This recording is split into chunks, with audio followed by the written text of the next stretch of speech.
All right, well, welcome back this afternoon. We've got a couple more speakers. Our first is David Ware. He served as the state historian and director of the Arkansas State Archives since January 2021. Before this, he spent over 18 years as the historian of the Arkansas State Capitol. He's a native of Washington, D.C., grew up in Nebraska, and earned his PhD in American history from the Arizona State University.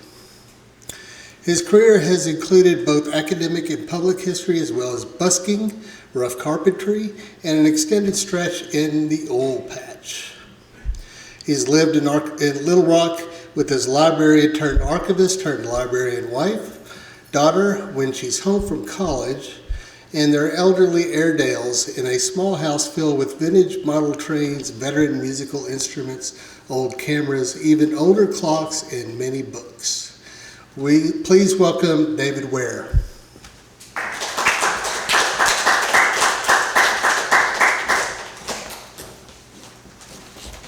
Okay, how do I live up to my own reputation? First off, an apology. I have a script and I'm going to try to read from it because I don't want to turn this into a 3-hour lecture. If I have my script in front of me, I sort of have my conscience on pages in front of me. I'd like to start with a piece of doggerel that I came across years and years ago, and it stuck with me for some reason over the years. Oceans are profound, lakes enchant, rivers are majestic, but springs are magic. So what's a spring? Reduced to its simplest, it's a place where there is natural discharge at the land surface of water from a groundwater reservoir that is filled to overflowing. Sounds romantic, doesn't it? But that's not quite the whole story. Throughout human history, springs have been vital. They've been wayside amenities, lifesavers, destinations, the fascinations of health seekers, utilities, and natural forces harnessed to production. Arkansas historian Fay Hempstead noted in 1893 that, quote, "In the abundance of springs, both of medicinal and ordinary pure waters," hey, it works, très cool, "both of medicinal and ordinary pure waters with which Arkansas is supplied, she is particularly blessed. There are few sections of the state but that possess some noted springs, valuable either for their curative powers or else for healthiness in the purity of their waters." Fay Hempstead did not exaggerate much, and his quote reflects a persistent belief in the power of springs. A recent count reveals over 400 places or features in Arkansas with spring or springs in their name. These include natural features ranging from monumental to almost invisible, settlements large and small, plus places for recreation and rehabilitation. The springs of Arkansas encompass hot and cold, mineral and sweet, visible and obscure, urban and rural, overwhelming and quietly charming. Many, perhaps most, remain obscure, known to locals if known at all. But in several Arkansas locales, attempts have been made over the past century and a half to create destinations for health seekers and tourists based on the abundance of waters coming out of the ground. The most famous of these is, of course, the great thermal reservation of Hot Springs. A close runner-up might be Eureka Springs, where the counterculture survivors meet the big cement Jesus and mostly get along. And then there are the rest of them. Once boomed by local boosters, served in some cases by developing transportation webs, some were long-lasting while others faded fast, leaving postcards, advertisements, a few distinct buildings or the remains of them. They promised health, they offered rest, or at least implied that they could promise these. Now, a few years ago, I put together a modest display in the state capitol on a sample of the springs of Arkansas. You can see my main artifact there, jars full of water collected at springs across the state over a 5-year period. I went, I saw, I dipped, I drank, and survived, and learned to love the stories associated with these springs. Springs may be magic, but medicinal? Can we say that? I say yes. In classical times, the Greeks embraced bathing, both warm and cold, Hippocrates himself recommended bathing as part of a healthy regimen, also including exercise and massage for rebalancing the body's various humors. It sounds like a spa treatment even today. Romans adopted the Greek practice and elaborated on it, as you might expect. They were Romans after all. At the height of the Roman Empire, it's estimated that the inhabitants of the city of Rome used about 1,400 liters of water per day, 370 gallons, more or less, per person, mostly for bathing. And wherever the Roman eagle was planted, across Europe, Eurasia, North Africa, or even England, Romans sought out springs and built bathhouses. Over time, public baths particularly were frequented more for pleasure than for health reasons and became associated with soft living, luxurious dining, and general hanky-panky. This is one of the reasons why after the fall of Rome and the rise of the early Christian states, bathing fell into disfavor. It was common for virtuous people to avoid bathing, perhaps in some cases for years at a stretch. Happily, much of the old science, if you will, of balneotherapy, that is therapeutic bathing, was rediscovered. During the 17th and 18th centuries, old Roman bathing centers such as Jane Austen's beloved Bath, you see in the photo on the right over there, were reborn as spas for the treatment of a wealth of diseases as well as for being places of restful amusement. And this continued into the 19th century and into the New World. Here and abroad, natural philosophers and medical men analyzed mineral waters from various sources to determine their therapeutic values, while resorts were built close by mineral springs that offered combinations of treatments. You see there America's Spa, Saratoga Springs, New York, offering combinations of treatments involving hot and cold baths, herbal baths, mud packs, exercise, healthy food, massage, and of course, drinking lots of water. Interest in such treatments gave rise in the New World to an array of resorts, not quite on the scale of Saratoga Springs in many cases, but many were fairly fancy. By the 1850s, spa villages large and small could be found in fully 20 states, and Arkansas was not immune to this. As settlers and developers moved in, the abundance of clean, sweet water, as well as some fairly distinctly stinky stuff, gave rise to towns located at these sources and attempts major and minor to create water therapy destinations in the state. Particularly prized for their medicinal effects were the so-called sulfur springs. Now these are springs whose water is charged with gaseous hydrogen sulfide, H2S, known in the oil patch as sour gas or poison gas because it will kill you if you get enough of it. But sulfurous mineral waters, with it safely diffused, have been traditionally used in medical hydrology and balneotherapy, that is, therapeutic bathing, as treatments for skin, respiratory, and musculoskeletal disorders. Sulfur baths are particularly prized for relieving skin ailments such as eczema, seborrhea, and the heartbreak of psoriasis. Sulfur springs are traditionally divided into color groups: white, black, red, and even in West Virginia, blue sulfur. Not sure about that one. The differentiation lies in their mineral content and the resulting color and potential health benefits associated with them. White sulfur springs are known for their high sulfur content, producing a milky white appearance when exposed to air, as well as a fairly strong stink. Black sulfur springs often contain iron, leading to a dark reddish brown or black color. Red sulfur springs are believed to have particularly strong therapeutic properties, particularly for tuberculosis. Also, people would drink the smelly water as a stomach tonic. You go right ahead. I've done it. I've made my own conclusions about that. Today there are at least 9, pardon me while I'm here, there are 9 known locations in the state that bear or have borne the name of Sulphur Springs. Sulphur Springs in Ashley County, currently unincorporated. Sulphur Springs, Benton County, Arkansas.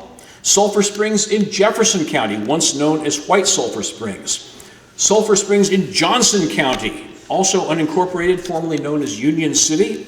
Sulphur Springs of Montgomery County, an unincorporated community once known as Redbird. Sulphur Springs in Van Buren County, an unincorporated community formerly Morgantown. Sulphur Springs in Yell County, also unincorporated, plus White Sulphur Springs in White County, today known as Searcy, and White Sulphur Springs in Garland County, located on the northeast edge of the current community of Hot Springs, also known as Gillen Springs. Each of these has attracted some level of settlement and attempted development over the years to take advantage of the tonic waters. Today, I'd like to take a look at two of these centers of smelly water. Each had its day as a destination for health seekers, and each faded, albeit for different reasons. The first of these is Sulphur Springs, located a bit to the west of Pine Bluff in Jefferson County. Now, in the early days of settlement in Jefferson County, White Sulphur Springs, as it was known, was a spring, or rather a group of them, 6 or 7, depending upon who you believe, located along the banks of a little brook that was a tributary of Bayou Mito. They were identified before 1850.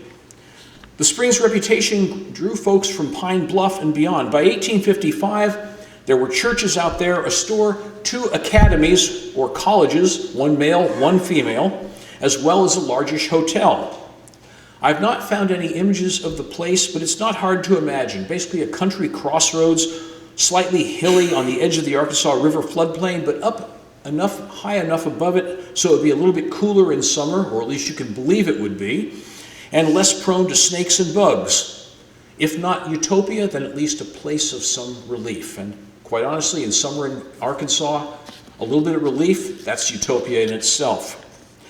I first heard of White Sulphur Springs about a decade or so ago from my friend Sonny Rhodes, a longtime communication and journalism prof down at UALR, when I was first planning an exhibit for the state capitol. Cut ahead to 2020, when, a few weeks after I joined the staff of the Arkansas State Archives, I received a remarkable document in the mail. It was an herbarium, a scrapbook of pressed and preserved specimens of native plants and flowers collected at White Sulphur Springs in the 1850s by a studious young woman, Virginia Elizabeth Pryor. Now, who was Virginia Pryor? She was the teenage daughter of the Reverend John Pryor, who was a Methodist preacher, and he was the principal of the White Sulphur Springs Female Academy. Both he and Virginia's mother taught there. And in 1855, Virginia Pryor, she was almost 18 years old at the time, created her own herbarium, a book of dried plants. It preserves a cross-section of plants that grew near the springs at that time. She collected common plants and flowers, a lady slipper orchid, sweet William, and others, all carefully pressed, dried, mounted, and described in this book. Virginia Pryor's herbarium was a time machine, if you will, showing us what grew there then, including many plants that are scarce or, in fact, missing from the area altogether. Virginia Pryor was born in 1838 in Knoxville, Tennessee, to the Reverend Pryor and his wife. She married a soldier in 1862, Robert G. Williams, 1861. Robert G. Williams, she married him in Hamburg, down in Ashley County. Their only child, Robert Jr., died on the 20th of May, 1863, was buried with his father, who died about the same time. They were buried over in Mississippi. Virginia Elizabeth Pryor never remarried. She died at the home of her brother, John Pryor, in Hamburg in 1909. She's buried in Hamburg Cemetery. And that's about all we know of her. Her family preserves no other memorabilia, no other descriptions. So what we know about her is in this book. And that's pretty much what we can say about the town of White Sulphur Springs, too. We know a little bit more, thanks to the ladies of the United Daughters of the Confederacy. What of the town? At the outset of what became the late unpleasantness, White Sulphur Springs became Camp White Sulphur Springs, where recruits from Jefferson, Drew, Ashley, and other counties were trained. Maybe one of these was R.G. Williams. That's possibly how she met him. One notable unit, the 9th Arkansas Infantry, also known as the Parsons Company because it had so many ministers and preachers in it, was founded at White Sulphur Springs. Here you have an overview of the town today. The Camp White Sulphur Springs, the main soldiers' encampment was up there, number 2, up on the right-hand side of the larger picture. The Female Academy, Virginia's school, became a quarantine hospital for soldiers with smallpox, not too far from the campsite. Now, after the end of the war, White Sulphur Springs went into a slump. Many of its citizens sold off their land, moved from the area, moved down to the town of Pine Bluff where they could find work in shops, down along the river on the wharves, that sort of thing. Very few of the people who lived in the community in 1860 were there by the time of the 1870 census. The ownership of the land containing the springs was highly contested. The springs, if you see number 1 right down there, kind of in the middle, that little red one, that's where the springs are, right by that brook. The ownership of that little patch of land was highly contested, changed hands several times, slowing the process of rebuilding the community. However, in 1889, some money comes to town in the form of 2 investors. Edward Houston and Wiley Jones of Pine Bluff bought shared interest in the land. They filed a plat for a town with the Secretary of State. It envisioned a 23-block town with a main street, Cleveland Avenue, now State Highway 54, to run right down through the center of town, right by the springs, oddly enough. They hoped to incorporate the town and make things happen, but the plan kind of stalled. In the early morning hours of September 29, 1891, the hotel caught fire and burned to the ground. Houston and Jones opened its grander replacement in time for the 1892 summer season, and August 28, 1893, it burns too. Reasons for the second fire may have included opposition from local prohibitionists. Apparently there was a saloon room on the ground floor, as well as resentment that Jones, who was a prominent African-American businessman of Pine Bluff, this is Wiley Jones of the Street Railway fame, had dared to team up with a local white partner. Happily, the 30 guests in the hotel, including Ed Houston and his family, escaped without injury. Jones and Houston built again. They were ready to receive guests by the summer of 1894. This new iteration of the White Sulphur Springs Hotel included a billiards room, a bowling alley, a dance hall, and a swimming pool. Pretty fancy for the 1890s. To enhance this modest resort, several prominent citizens of Pine Bluff built an additional 20 cottages surrounding the hotel, slightly swelling the community, especially in the summer months when it became a good idea to get out of the heat. The hotel stayed in business. It was finally sold to one Henry Hanff in October of 1912. Hanff is another visionary, a promoter who wants to build Sulphur Springs into something bigger. He quickly announced his plans to make it into a large resort town to rival Hot Springs. Good luck on that, right? His plans included building a railway spur out from Pine Bluff and other improvements. However, he had a hard time getting investment, and so World War I pretty much brought an end to his dreams of working on the railway. His plans stalled. The hotel remained open, but little else did, particularly after the hotel burned down again in the 1940s, and this time was not rebuilt. There's Wiley Jones, by the way. I knew I'd forgotten a slide in here somewhere. This is a man who's worth a paper on his own. One of the very successful African-American entrepreneurs of the late 19th century. Now, Sulphur Springs is a quiet place today. A shelter over the surviving springs was built with help from the Arkansas State Parks and the National Park Service back in the 1970s, but it has been neglected for years, figuratively and even literally falling into disrepair. Here's Sulphur Springs today. There's the spring house there, right by the side of the road. The shelter lies just a little to the south and west of the former Camp White Sulphur Springs, now a Confederate cemetery maintained by the United Daughters of the Confederacy. A path or a bike trail connects the park by the shelter to the backside of the graveyard. A bit to the west, a Dollar General occupies what I believe to have been the location of the old resort hotel. To recreate the rest of the profile of the old resort and the Soldier's Rest remains the task of a future local historian. For my part, though, I find it a good thing to at least pass through Sulphur Springs once a year. There to stop by the spring house, have a cup of coffee out of my thermos, and to toast the memory of Virginia Pryor, whose herbarium preserves at least a slice of the White Sulphur Springs that was. My other favorite home of smelly waters in Arkansas is located at the other corner of the state from Virginia Pryor's old home. Sulphur Springs of Benton County is located just south of the Missouri state line, midway between the towns of Gravette and Noel, Missouri along Highway 59.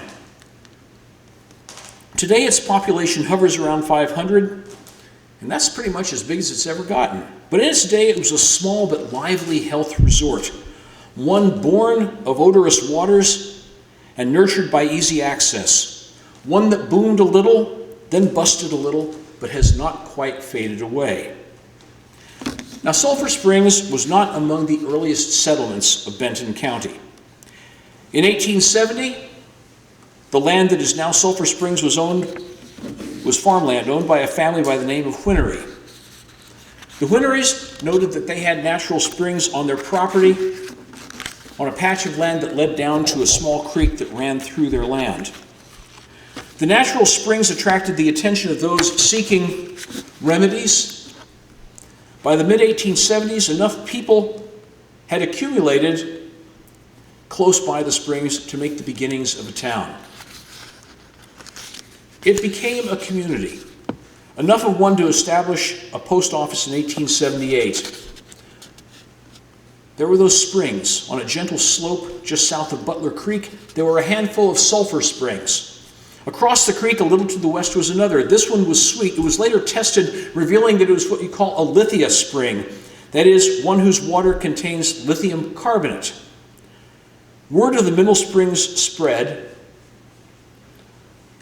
attracting health seekers, including farmers and miners from Missouri, Kansas, and the Indian Territory. In 1884, one William Hibbler, a merchant from Joplin, Missouri, arrived in the area, accompanied by his son Charles. William Hibbler was a merchant. Charles, though, was a visionary who saw some potential. By the way, we're looking down what became known as Hibbler Street there, so it tells you something about the man's influence in the town. Charles is perceptive. He recognized the beauty of the valley as well as the economic potential in those sulfur springs. He and a business partner, one Benjamin Cox, bought up most of the old Whinery farmland to create what is now Sulphur Springs. Charles Hibbler, over time, would be the founder and director of the city's bank. He builds a hotel and a bathhouse downtown and encourages other investors to put money into the town. Hibbler is an early pioneer of Ozarks health tourism. He helps publicize this assortment of waters that you can find right in the middle of town, free to all. White sulfur water would bring relief to those with liver complaints. Black sulfur water was a possible remedy for malaria. Possible. Yeah, your mileage may vary. Lithia water was recommended for various nervous system problems, thanks to that lithium carbonate, which is even today one of the standard treatments for those with bipolar disorder. And the alkaline magnesium-laced water in one of the wells provided some relief from internal maladies. Think of it as milk and magnesia available at the pump. Right. The population of Sulphur Springs, resident and visiting, grew enough so that by 1885, the town was formally platted. All told, it occupied about a square mile. The Encyclopedia of Arkansas tells us that the first school opened later that decade, and the Sulphur Springs Speaker newspaper began publishing in the fall of 1888. This photograph from the Sulphur Springs Museum shows that town's main street, Hibbler Street, naturally, headed down toward the Butler Creek. By this time, a dam was being built to back up the waters of Butler Creek. What were you saying, Angie, about that compulsion to mess around with water? Yeah, you know. These people. I would say that this was going to become the major feature of the town park, also owned by Charles Hibbler, containing the Sulphur Springs. Moreover, Charles Hibbler understands that to get people to visit the Sulphur Springs, you have to have more than a dusty rural road. And so he starts actively courting the new Kansas City, Nevada, and Fort Smith Railroad, which had just purchased the so-called split log line. That is the Kansas City, Pittsburgh, and Gulf, later the Kansas City, Fort Smith, and Southern Road, which ran from Joplin to Goodman, Missouri. He courts them to bring that road down to Sulphur Springs. The road was built to Sulphur Springs. It arrives in 1891. It remains the terminal of this railroad for almost 2 years. And to build traffic on this line to make it possible to continue construction, the railroad promotes people coming down from Missouri and eastern Kansas to come down and take the waters at the modest resort available in Sulphur Springs. Hotels and other enterprises appeared in downtown Sulphur Spring, making it easy for health seekers from the Ozarks to come down, take the waters, enjoy the peace and quiet of the countryside. At its peak a few years later, the railroad would bring in as many as 2,000 visitors to Sulphur Springs on the weekends.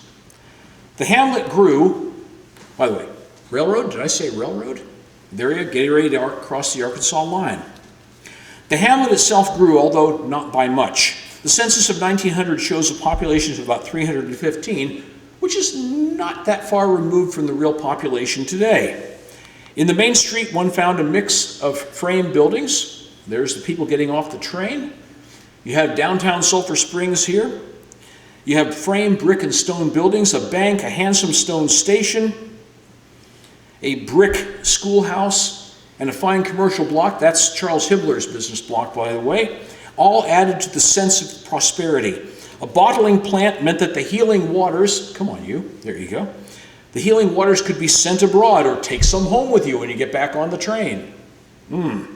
While in the town park, 5 pumps delivered varieties of sulfur water and an electrical carousel. There's the Lithia Springs there. There you have some scenes in the park.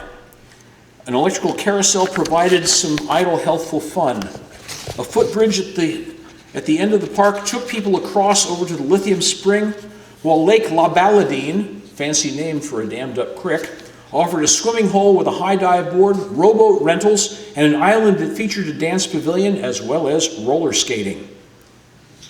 In 1909, the jewel of Sulphur Springs opened, the Kilberg Hotel, located on an eminence overlooking the town. Built by the Sulphur Springs Sanitarium Hotel and Bath Company, and named for Oscar Kielberg, a local businessman, the hotel was built of native limestone, was 5 stories high, 100 rooms, steam heat, electric lights throughout. Other hotels in town had been modest affairs, but this one was meant for the carriage trade. Nothing but the best. Fancy dining room, white tablecloths, and much more. Unfortunately for the promoters of the Kielberg Hotel, the town's traditional health-seeking clientele, they were coal miners, they were lead miners, they were farmers. We're not talking the carriage trade, we're talking the open Studebaker wagon, who were willing to take a cheap trip down on the weekends. The Kielberg was a landmark structure, but it could not make money. It shut down within a couple of years, reopened, allegedly with money from Mexican investors a couple of years later, but it too closed. A 1918 Sanborn fire map shows the place now known as the Mountain View, and there you can see why you call it the Mountain View, shows it as closed. The Livingston Hotel, another stone-built structure just below the Kielberg, opened in 1910, only to close in 1913. Now, in the second decade of the 20th century, the little town took some other hard knocks. In 1911, most of the downtown burned, including Charles Hibbler's fancy business block. In 1912, another fire destroyed the local electrical plant, darkening that electrical carousel and park, as well as much of the rest of the town. Even though the hotels mostly had their own generators, the town's loss of power and the fact that it took 2 years to get the power back on was a bad signal. About 1915, the railroad quits promoting Sulphur Springs as the destination, even though the lights came back on. And Charles Hibbler, the man who had dreamed the dream of a magnificent resort, died in a St. Louis hospital in 1920. He's brought back to Sulphur Springs to be buried by his stepson, Edward White, vice president of the Missouri Pacific Railroad. The Kielberg may have stiffed. The town went through some hard times, but more modest resorts hung on, and people continued to come. And some were optimistic enough to actually invest in the town. Like a Kansas couple, Frank and Anna Berger, who hailed from Walnut, Kansas. They moved to Sulphur Springs in either 1924 or 1926, depending upon which label you believe in the local museum. They bought a diner and some land near the springs, along what would become US 71, today's Highway 59. A couple years later, they opened a bathhouse adjacent to the park, using hot sulfurous water that was piped in from a well in the basement of the City Hall nearby. Until Frank Berger's bath in 1957, Berger's bathhouse was a fixture of the town. The sign in front proudly proclaimed the treatment available within. Wouldn't any one of us love to just feel like a fox? So go there, get steamed, tubbed, and rubbed at Berger's bathhouse.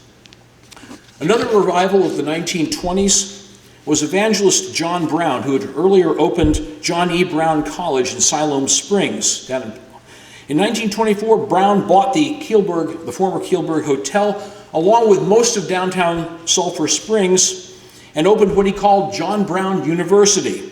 This was a 4-year institution meant to complement his other college campus. Like the beautiful hotel, though, it could not make money.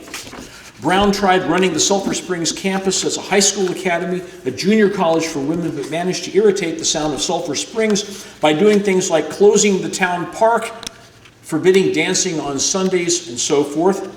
In 1930, the former Kielburg became the Julia A. Brown School for Children. In 1937, it became the Brown Academy, a military school.